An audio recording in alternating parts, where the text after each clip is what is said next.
Have you ever been falsely accused by a narcissist? And I don't mean a little lie here or there. I mean a full-on smear campaign. Twisting facts, making up stories, spreading venomous lies to anyone who's willing to listen. While you're left confused, hurt, and scrambling to stay grounded, they're out there playing the victim, acting like they're the one who's been wronged. And the worst part? It's calculated, cold, strategic. They do it not because you're guilty, but because they're losing control over you. They know that when you stop reacting, you start taking your power back, so they launch their final weapon, false accusations. Because when a narcissist feels powerless, they'll do anything to drag you back into their game. But today, you're not playing anymore. In this video, I'm giving you 7 smart, strategic, and powerful moves to make when a narcissist falsely accuses you. These moves won't just protect the truth, they'll help you protect yourself.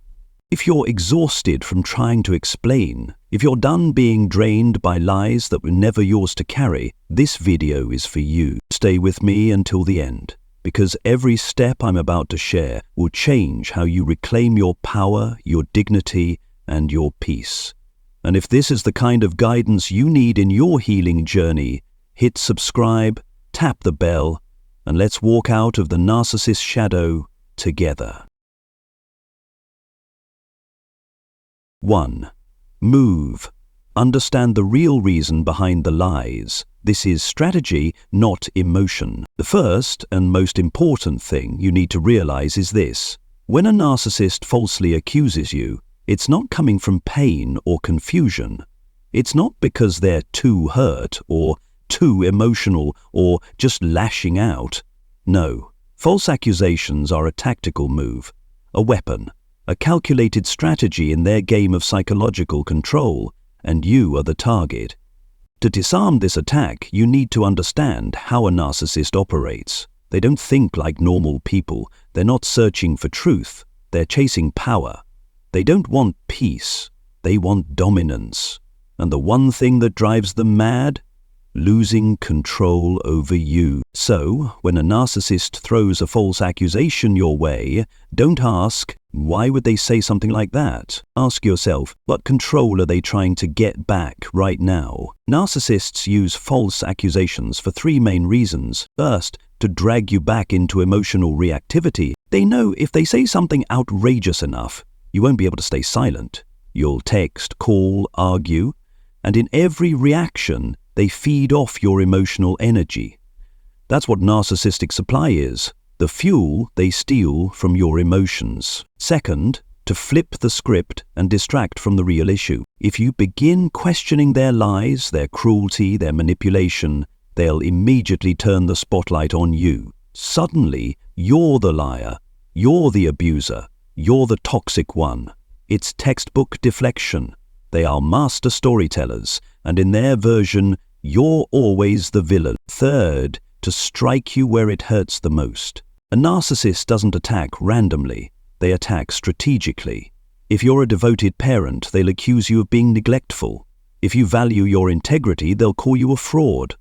If you love deeply, they'll label you manipulative. They don't accuse you to reveal truth, they accuse you to break your spirit. And here's the painful truth. It's not just you. They've done it before, they'll do it again. It's a pattern. But what makes you different is that now you see it for what it is, and you're not falling for it anymore. That's why the first smart move isn't to defend yourself, it's to understand the game. Once you recognize this as a strategy, you stop treating it like the truth. You stop reacting like a victim, and you start responding like someone in control, and in that moment, you take your power back. 2. Move. 2. Don't jade. Observe like an outsider. Once you've recognized that the accusations are just part of their manipulation strategy, the next smart move is this. Don't respond on autopilot, and that starts with one rule. Don't jade. JADE stands for justify, argue, defend, explain.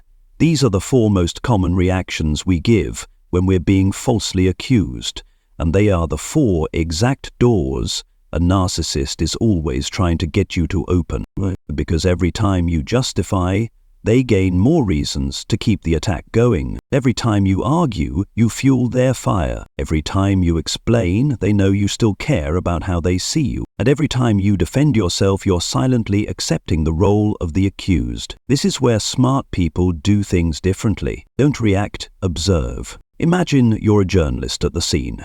Neutral, disconnected, emotionally untouchable. You don't need to shout, "I didn't do that." Instead, you calmly say, "I see that's your perspective," and stop right there. No more, no explaining, no debating. This does more than just help you stay calm. It throws the narcissist off balance. They expect you to explode, to unravel, to give them a demonstration of the very things they're accusing you of. But when you don't fall into that emotional trap, they're left scrambling, because they can't control someone who no longer reacts the way they used to. Remember, you don't owe clarity to someone who isn't seeking truth. You owe it to yourself to show that you've grown past the need to play this game. Observe, register, respond if necessary, but don't react. That's not weakness, that's mastery of your emotional power. 3. Move. 3. Respond like you're in court. Stick to the facts, not emotion. When a narcissist falsely accuses you, their first goal is to drag you into an emotional battlefield. But if you play by their rules, you've already lost the game. So in every interaction, you must shift your role. You're no longer someone desperately trying to clear things up with someone who's being unreasonable. You become someone who processes, documents, and responds as if you're standing in a courtroom. And in that courtroom, only one thing matters: fact. Narcissists manipulate through emotion, but they're terrified of facts, because facts can't be twisted when they're recorded, time-stamped, and calmly presented. That's why you must learn to communicate like a lawyer, emotionless, focused, and untouchable. For example, if they accuse you of neglecting your kids, instead of saying, "I'm a good parent, I try my best, how dare you say that?" respond calmly with, "I disagree with that assessment. Our parenting schedule was clearly outlined in the June 5th message.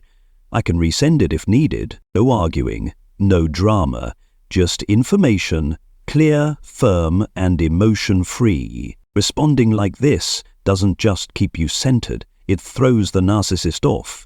They can't manipulate someone who doesn't play by the old rules. They can't pierce a shield of pure facts. Once you start responding with facts, you shift the dynamic from being the accused to being in control of the narrative. To do this, you must prepare. Keep records of messages, emails, calendars, receipts, anything that proves your truth. When responding, be short, direct, and emotionless. Offer practical solutions when needed. I can share that via our attorney or over email. And most importantly, don't fall into the trap of personal justifications, like "I didn't mean to" or "I was just tired." These lines make you vulnerable and feed their story. The more you respond like you're speaking to a judge, the more it becomes clear you are no longer their emotional prey. If they go around making wild claims to others, don't chase the crowd to fix your reputation. You don't need to run from person to person explaining yourself. The truth doesn't need a megaphone, it just needs to be presented at the right time to the right people. And the calmer you remain, the more the narcissist begins to unravel. They'll look erratic, dramatic, and untrustworthy, exposing their true self without you having to lift a finger. Remember this: you don't need their validation. You don't need to prove anything to them. What you need is to treat the truth like a sword, sharp, precise, and emotionless. You're not here to win a screaming match. You're here to protect your peace, preserve your dignity, and walk away free, armed with nothing but the facts. 4. Move. 4. Collect evidence and turn it into strategic leverage. When you find yourself caught in the web of a narcissist, whether by choice or manipulation, you'll quickly realize one thing: Words don't carry weight without proof. With a normal person, a sincere explanation or a clear conversation might resolve things, but with a narcissist, truth is not the goal, control is. And if you're unprepared, they will rewrite the entire narrative to suit them, casting you as the villain in your own story. That's why the next smart move is this: turn truth into your weapon. In other words, collect evidence and use it as strategic leverage. A narcissist can lie without blinking. They don't just distort the truth, they'll twist it right in front of you, your friends, your co-workers, even in a courtroom. What they never expect is that you might quietly track every word, every action, every message. You don't need to fight back immediately, you just need to observe and document. Because every lie they tell is another opportunity for you to collect truth. And when the time is right, you won't fight them with emotion. You'll present facts like a hammer. Example, if they claim, "You agreed to let me have the kids all week," there's no need to panic or shout. You calmly respond, "In our June 3rd message, you confirmed pickup from Wednesday to Friday. I'm happy to resend that if you need." This isn't about winning. It's about shifting from defense to control. You don't need them to believe you. You need the right people to see the truth clearly. Start now. Save all messages, emails, and communication. Take notes of important events with timestamps. Keep everything organized in Google Drive, Dropbox, or physical files. If legal in your area, record important calls. Think like someone building a legal file. Not to destroy someone else, but to protect yourself from being destroyed. One more thing. You don't need to use your evidence right away. Don't tip your hand. Let them believe you're weak. The more confident they feel, the sloppier they become. And that's when you flip the entire board. And remember, evidence doesn't need emotion. When you present facts, leave pain and anger behind. Just be calm and clear. That's what renders a narcissist powerless, because they can't weaponize what they can't trigger. Nothing scares a narcissist more than undeniable, well-documented truth. And when you can present it calmly, legally, and precisely, you don't just protect yourself, you take back control of the story. From here on, you're no longer the victim scrambling for clarity. You're the strategist, you're in control, and you have the receipts. 5. Move 5. Don't try to clear your name to everyone. Strategic silence is a sharp countermove. One of the strongest temptations when you're falsely accused by a narcissist is the urge to say, "I have to tell everyone the truth. I can't let them believe these lies about me." That's human.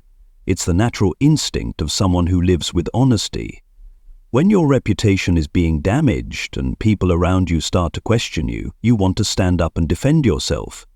But with a narcissist, that's exactly the trap. You need to understand this. Narcissists don't smear you to seek justice. They smear you to provoke a reaction. They know that if you run around clearing the air with every single person, you'll end up fighting a never-ending war. And in every explanation, every moment of anger or desperation, you're handing them emotional supply on a silver platter. They don't need you to win or lose. They just need you to stay engaged. And the way you break that cycle? Strategic silence. This doesn't mean you stay silent out of fear or defeat. On the contrary, it's a sovereign choice. You choose not to respond publicly to their smear campaigns because the crowd is not the judge. The crowd doesn't define truth. And truth, when it's real and solid, doesn't need to shout to be seen. Instead of chasing people to explain yourself, ask these questions. Is there anything specific I actually need to respond to? Does this affect my legal standing, my children, or my career? If the answer is no, then you have every right to ignore it completely. Your silence is not surrender, it's a statement. I no longer play this game. When you go silent, the narcissist starts to panic. They expect rage, heartbreak, retaliation, because that gives them fuel. But when you don't respond, their control begins to slip. And others, quietly watching, will eventually start to wonder, why does that person keep talking, accusing, raging, while you remain calm, grounded, and composed? The more intentional your silence becomes, the more you prove that you've risen above the chaos the narcissist thrives in. Of course, it's not easy. You may feel misunderstood, isolated, or unfairly judged, but remember, the validation you truly need isn't from the crowd, it's from yourself, and from the truth you're living through your actions, not your explanations. Let the evidence you've collected speak when necessary. Let your calm be your loudest response. And let the lies die in silence, because no one is feeding them anymore. You don't need everyone to understand you. You just need to be strong enough not to lose yourself in the noise. 6. Move sex. Set clear, emotional, and practical boundaries. Only respond when it's truly necessary. One of the most common mistakes people make when dealing with false accusations from a narcissist is responding too much, too quickly, and too emotionally.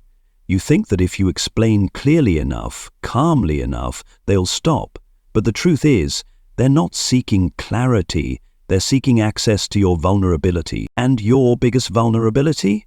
Feeling like you must respond. You don't have to. Not every message, phone call, or accusation deserves your energy. In fact, responding carelessly can become fuel for the narcissist to keep the chaos going. So the 6th smart move is this: establish clear boundaries, both practical and emotional. Practical boundaries look like this: only respond when the issue involves children, legal matters, finances, or shared responsibilities. Limit contact to email, text, or through a third party if necessary. Do not respond to vague, attacking, or baiting messages. Emotional boundaries look like this. Before replying, ask yourself, am I answering to clarify or because I'm feeling hurt? Don't react. Respond. Keep your tone neutral and avoid personalizing their words. In example, if they send you a barrage of angry, manipulative texts, you don't need to reply to every word. You can simply say, message received. If you have a specific issue related to co-parenting, please state it clearly. I'll respond via email. That's it. No over-explaining, no pleading, no emotional vulnerability. What you're really saying is, I'm willing to cooperate, but I'm no longer a puppet on your stage. And the more consistent you are with these boundaries, the less power they have over you. Of course, there will be moments when you feel angry, when you want to fight back, when the insults cut deep. But remember, not every reply is power. Sometimes strategic silence and controlled distance are what truly keep you safe, both legally and emotionally. Save your energy for rebuilding your own life, not for trying to fix a relationship that was always designed to hurt you. When you establish and maintain firm boundaries like a life principle, you're sending a message. I am no longer available to be hurt by someone who refuses to respect limits. And that doesn't just protect you in the present, it clears the path to long-term freedom in your future. 7. Move. 7. Disarm their ego with calm questions. Make them reveal themselves. This is your final move, not with fists, but with sharp calm and emotional intelligence at its finest. A narcissist lives inside a delusion of power. They believe they can shape reality with their words, twist the story to their liking, and control others' emotions like puppet strings.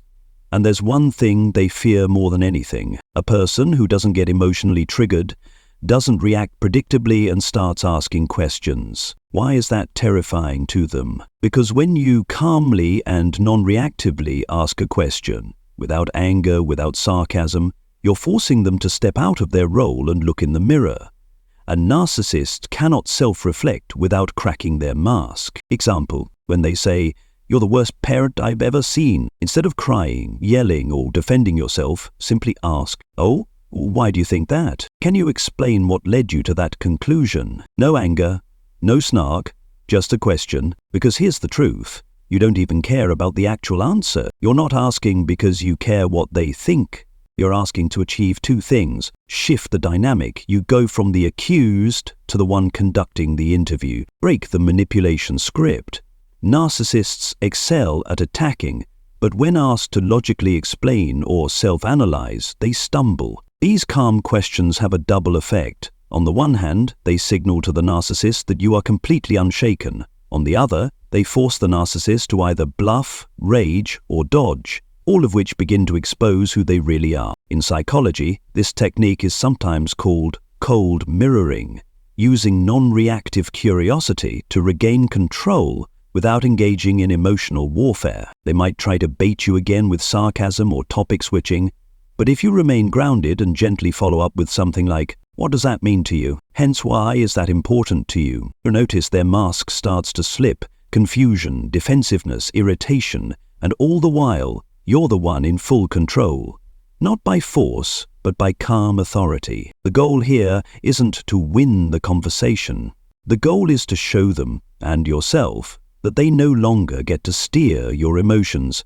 You are no longer their emotional target. You're no longer the role they assigned you. You are someone who's awakened, who doesn't need to shout, doesn't need to fight, only to hold still long enough for the truth to reveal itself. When a narcissist falsely accuses you, it's never just about the lie. It's a test of your emotional sovereignty. But through these 7 smart strategic moves, you now possess something they never expected: controlled power. You're no longer reacting out of instinct. You're no longer chasing validation. You're no longer playing defense in a game you didn't ask to join. Now, you understand that truth doesn't need to scream. It stands firm when protected with boundaries. It speaks clearly through evidence. It becomes unshakable through strategic silence and decisive, well-placed words. But more than anything, you've stepped out of the role they cast you in. You're not the victim anymore. You are the one reclaiming the narrative. So if what we've shared in this video spoke to you, if it made you feel stronger, wiser, and more prepared, don't keep it to yourself. Hit subscribe, turn on notifications, and share this video with someone who's still stuck in the shadows of manipulation and emotional warfare, because maybe this is the exact message they've been waiting for, and you could be the light that leads them out.